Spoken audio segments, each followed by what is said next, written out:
വ്യക്തമായി പറയുന്നു, റസൂലുള്ളാഹി സ്വല്ലല്ലാഹു അലൈഹി വസല്ലമയുടെ മുടി സഹാബത്ത് സൂക്ഷിച്ച ഘട്ടങ്ങൾ എന്താണ് എന്ന് കൃത്യമായി പഠിക്കേണ്ടതുണ്ട്.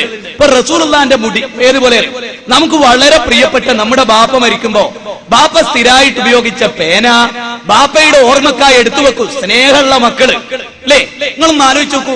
ബാപ്പട്ട ജുബ്ബ, ഇനി ബാപ്പാന്റെ വല്ല മുടി എവിടെയും കൊഞ്ഞിടും. അതെന്തിനാ ആരാധിക്കാനാ? അതിന് പുണ്യണ്ടെന്ന് വിചാരിക്കാനാ? അല്ലെങ്കിൽ അതിൽ നിന്ന് എന്തെങ്കിലും കിട്ടുമെന്ന് വിചാരിക്കാനാ? അല്ല, സ്നേഹമുള്ളവരൊക്കെ ചെയ്യണം.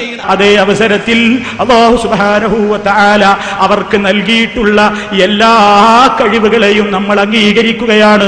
മുഹമ്മദുൻ സല്ലല്ലാഹു അലൈഹി വസല്ലം അതാ ഹജ്ജത്തുൽ വദാഇൽ വെച്ച് മുടി വടിച്ചപ്പോ സഹാബത്തിന് മുടി വിതരണം ചെയ്തിട്ടുണ്ട്. അതാരും നിഷേധിക്കാൻ പോയിട്ടില്ലല്ലോ. റസൂല് വിതരണം ചെയ്ത മുടിയിൽ ബറക്കത്തുണ്ട്. അല്ലാഹു ഒരു വസ്തുവിൽ ബറക്കത്ത് നിശ്ചയിച്ചാൽ അതിൽ ബറക്കത്തില്ലെന്ന് പറയാൻ ആർക്കാ അധികാരമുള്ളത്? ചെങ്ങായി, അതിന് പുണ്യണ്ടെന്ന് വിചാരിക്കാനാ? അല്ലെങ്കിൽ അതിൽ നിന്ന് എന്തെങ്കിലും കിട്ടുമെന്ന് വിചാരിക്കാനാ? അല്ല. റസൂൽ സല്ലല്ലാഹു അലൈഹി വസല്ലം മുടി വിതരണം ചെയ്തിട്ടുണ്ടെങ്കിൽ അത് അല്ലാഹു അതിൽ ബറക്കത്ത് നിശ്ചയിച്ചിട്ടുള്ളതാണെങ്കിൽ അതിൽ ബറക്കത്തുണ്ട്.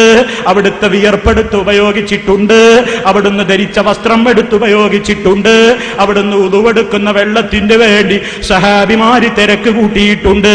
അതിലൊന്നും ഇവിടെ ആരും നിഷേധം പറഞ്ഞിട്ടില്ല. തെറ്റിദ്ധരിപ്പിക്കുന്നല്ലോ പലരും. അതുകൊണ്ട് എവിടെ നിന്ന് ബർക്കത്ത് ലഭിക്കുമെന്ന് പ്രതീക്ഷിക്കുന്നുവോ അതിലാഹാണ്.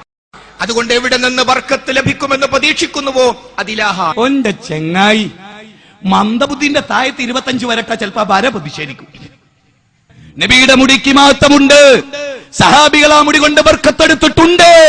മുജാഹിദുകൾ അതിനെ നിഷേധിച്ചിട്ടില്ല. അതിന് പുണ്യണ്ടെന്ന് വിചാരിക്കാനാ? അല്ലെങ്കിൽ അതിൽ നിന്ന് എന്തെങ്കിലും കിട്ടുമെന്ന് വിചാരിക്കാനാ? അല്ല.